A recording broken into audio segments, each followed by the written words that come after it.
Graça e paz, meu irmão, gratidão damos a Deus por esse dia 10 de janeiro de 2025. Nós estarmos prontos, aptos e perseverantes na caminhada do Senhor. É isso, e a gente vai, tendo esse propósito, trabalhar nosso devocional no livro de Isaías, capítulo 20, e vamos tomar o versículo 5 como referência do devocional. Nele diz assim: E eles estarão temerosos e envergonhados da Etiópia, sua expectativa, e do Egito, sua glória. Esse capítulo tem apenas 6 versículos e ele tem o propósito de uma profecia, o propósito de alertar o povo de Israel, o povo de Judá, o povo do Egito, o povo ali que estava da Etiópia, estava ali se preparando, né? Com suas preocupações diárias. Quando nós temos nossas preocupações, os nossos desafios, a gente começa a arquitetar planos, pensar no que fazer, como fazer. E entre essas ações a gente tem algo muito interessante, que a gente tentar buscar aliados, tentar identificar quem pode nos ajudar, quem tem a capacidade, fazer contatos. Isso parece ser algo natural do ser humano, mas a palavra do Senhor, ela nos exorta, ela nos chama a lançar nossas ansiedades sobre Ele, a buscar Ele em oração. É claro que ela, quando faz isso, ela está querendo te buscar que você direcione a você ter uma intimidade, ter uma relação de amor, de respeito, de temor em relação ao Senhor.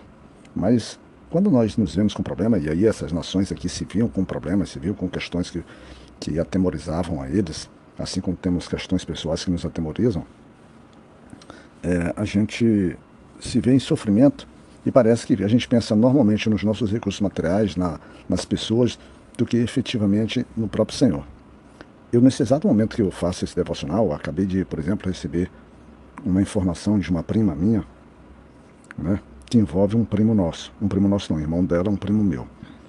E é uma notícia que traz uma angústia, que traz sofrimento, traz muita tristeza, porque a gente tem lutado muito, ou pelo menos a própria família deles, a minha prima, sua mãe, seus outros irmãos, lutado muito para, vamos dizer assim, uma libertação desse nosso primo, desse meu primo, e parece que as coisas só pioram.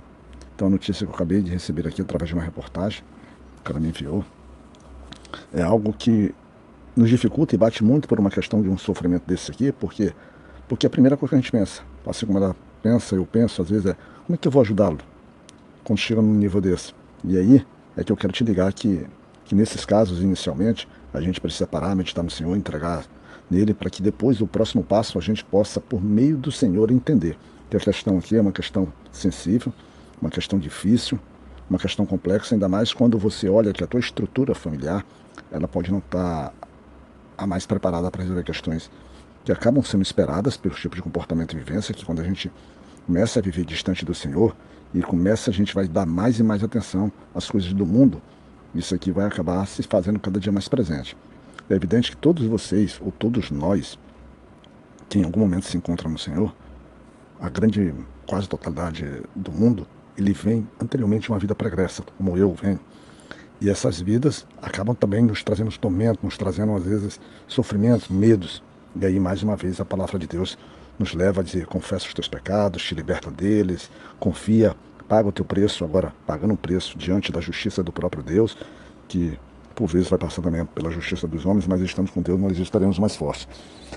E aí, tomando como base esse relato, nós podemos ver, então, que nós temos nações que estão aqui, que estão se unindo, como é a característica, e o Senhor não se agradou disso.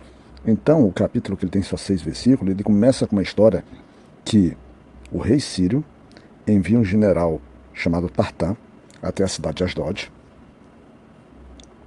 E não, o rei sírio, não, perdão, o rei Sargão manda o Tartã até a cidade a cidade de Asdod, para que possa conquistá-la, e assim o faz.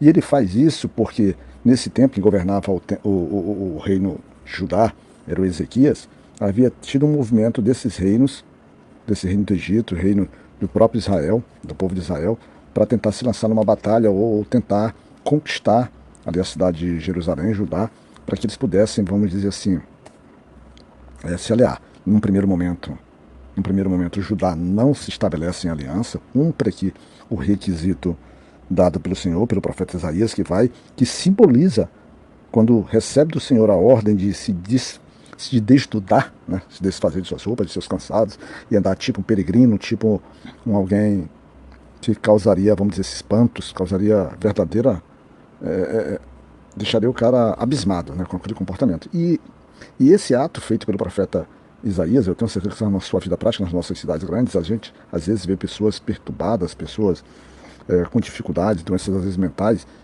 ou pessoas completamente já desacreditadas na vida, às vezes perambulam pelas ruas nus. E elas, quando a gente encontra elas, a gente realmente, a sensação é uma sensação de, nossa, de uma surpresa, mas uma surpresa extremamente desagradável e desafiadora. E o profeta, ele anda esses 3 anos para poder alertar, para poder chamar a atenção que aquela atitude, né, aquela atitude que causava perplexidade, né, sobre aos olhos dos etíopes e do povo do Egito, mas era apenas uma sinalização daquilo que viria sobre eles. Mas, como sempre, as pessoas parecem que não dão atenção, não valorizam, não entendem ou simplesmente não querem aceitar que os propósitos de Deus serão, vamos dizer assim, cumpridos. Mas sempre entre o juízo do Senhor, que é considerado uma desgraça para o humano, vamos chamar assim, né? Porque o homem ele se vê numa desgraça. Para Deus é o juízo, é o agir dele. Deus sempre sinaliza antes, colocando os seus homens, colocando os seus anjos, colocando os seus santos, para que possa trazer a notícia, a verdade, e assim a pessoa se mobilize para que possa mudar. Mas esse povo que se vê numa situação dessa, que se vê numa situação de vergonha, né? Ele poderá, ele deverá buscar, ele se vê tão ansioso, ele se vê tão angustiado a ponto de imaginar, de pensar como nós escaparemos. Aí eu te pergunto, como nós poderemos escapar de situações tão angustiantes, tão aflituosas, se nós que não temos meios? Um exemplo prático é esse caso relatado, trazido pela minha prima, que durante aqui, um pouquinho antes de eu fazer esse devocional, como nós escaparemos? Como? Nós só temos um caminho, a gente só tem uma esperança, que é o próprio Senhor. Mas é difícil, é desafiador, porque a gente teima em não dar crédito, em não querer abandonar principalmente as práticas delituosas, conflituosas, pecadoras, pecaminosas que nos levam ao caminho da morte, ao caminho da destruição. Então, nesse Isaías 20, no capítulo 20, nós temos sim uma sinalização clara para um povo de forma muito direta que a sua desgraça, ou não a sua desgraça plena, mas que o juízo do Senhor viria sobre eles, se eles não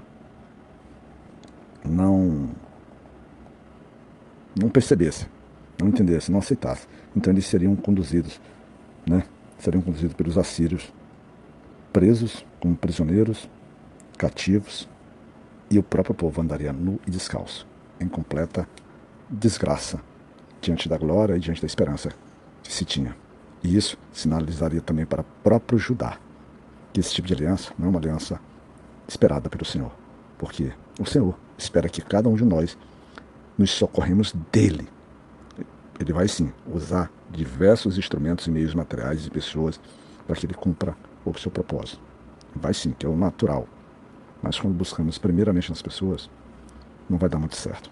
Pode desagradar completamente ao nosso Deus. Fica na graça de Deus e Pai Todo-Poderoso que Ele possa nos cuidar diante das nossas imperfeições.